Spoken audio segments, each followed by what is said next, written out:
हिंदी की तैयारी के लिए चैनल को सब्सक्राइब करें और नई वीडियोज़ की जानकारी भी आपको मिलती रहे, इसके लिए घंटी भी दबाएं। मुक्तिबोध लिखते हैं कहीं कि ज़िंदगी में जो कुछ है जो भी है सहर्ष स्वीकारा है, इसलिए कि जो कुछ भी मेरा है वह तुम्हें प्यारा है।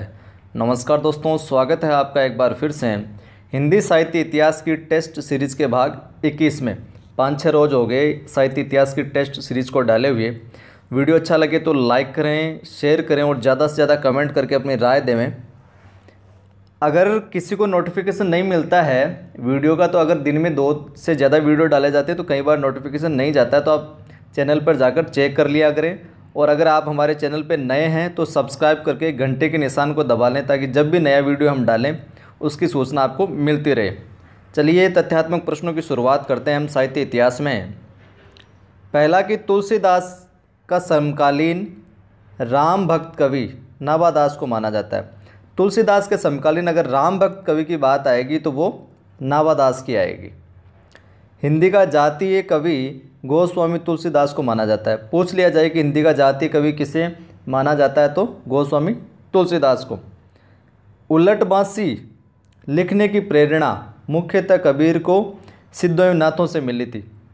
प्रश्न यूँ आएगा कि कबीर को उलट बांसी लिखने की प्रेरणा किससे मिली, तो सिद्धों व नाथों से मिली। इस पंक्ति के बारे में भी आपको पता होगा कि अजगर करे न चाकरी, पंछी करे न काम। प्रसिद्ध पंक्ति किसकी है?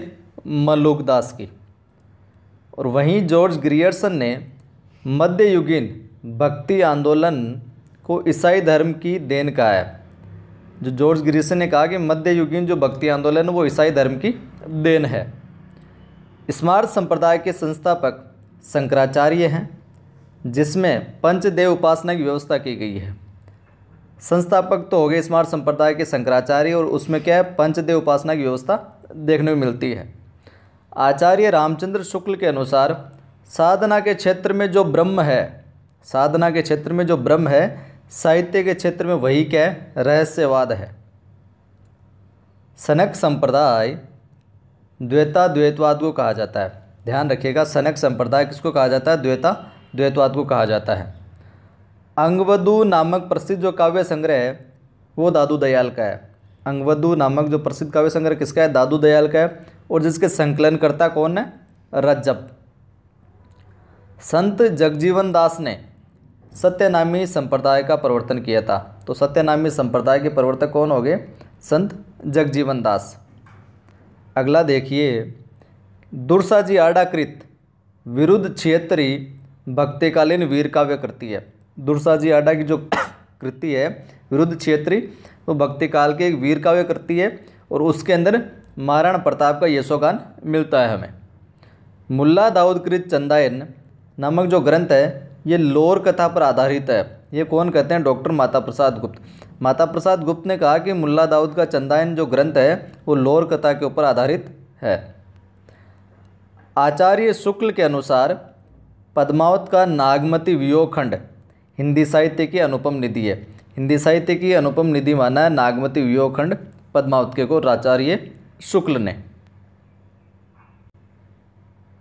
अगला है कि महिला भक्तों में जिस तरह अंडाल और मीरा का नाम आता है, उसी तरह सूफियों के अंदर जो बसरा की राबिया है, राबिया नामक एक सूफी संत हुई है, उसका भी महिला संतों के अंदर नाम आता है।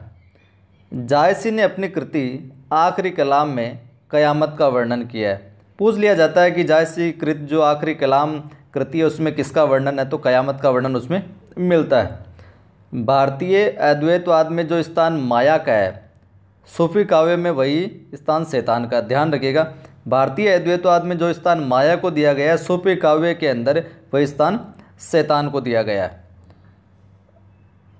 तत्सुकी शाखा में, यहाँ पे थोड़ा मिसटाइप हो गया, सत लिख गया। तत्सुकी शाखा में भक्त अपने को सीता की सखी के रूप में प्रस्तुत होकर भक्ति करता है, और इसके प्रवर्तक कौन है? जीवाराम। तत्सुकी शाखा के प्रवर्तक कौन है? जीवाराम। और भक्त इसके अंदर अपने को सीता की सखी के रूप में प्रस्तुत होकर भक्ति करता है। और वहीं राम भक्ति में स्वसुखी, यहाँ तो तत्सुकी के तो हो गए जीवाराम प्रवर्तक, और स्वसुखी शाखा के प्रवर्तक है रामचरण दास। आचार्य शुक्ल ने सूरदास को जीवनोत्सव का कवि कहा है। तो पूछ लिया जाए कि आचार्य शुक्ल ने जीवनोत्सव का कवि किसे कहा, तो सूरदास को। अगला है कि नंददास की जो रास पंचाध्यायी है को हिंदी का गीत गोविंद कहा जाता है। हिंदी का गीत गोविंद किसे कहा जाता है, पूछ लिया जाए तो आप करोगे नंददास की रास पंचाध्यायी को हिंदी का गीत गोविंद कहा जाता है। तो शुक्रिया दोस्तों, ये थे कुछ साहित्य इतिहास की सीरीज में विशेष प्रश्न। अच्छा लगे तो शेयर करें, कमेंट करें और लाइक करें।